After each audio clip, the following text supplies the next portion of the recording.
我同你先係啦。你介紹下你呢個月曆咧？你記唔記得之前咧，你咪叫啲朋友仔投你香港 TV Mall 嘅？咁有個姨姨咧，好好就幫你寄咗過嚟啦。嗱，成本148蚊，淨係個月曆，結果要用500蚊郵費啦、關稅啦、手續費啦，咁先寄到過嚟。最後三層就係9月29號啦，路再遠，只要有你嘅陪伴，什麼路也走得過。9月29，其他動物仔咧都好靚㗎，好靚啊！啲紫薇好香啊！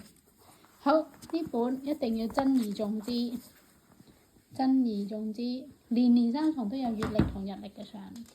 OK，三重。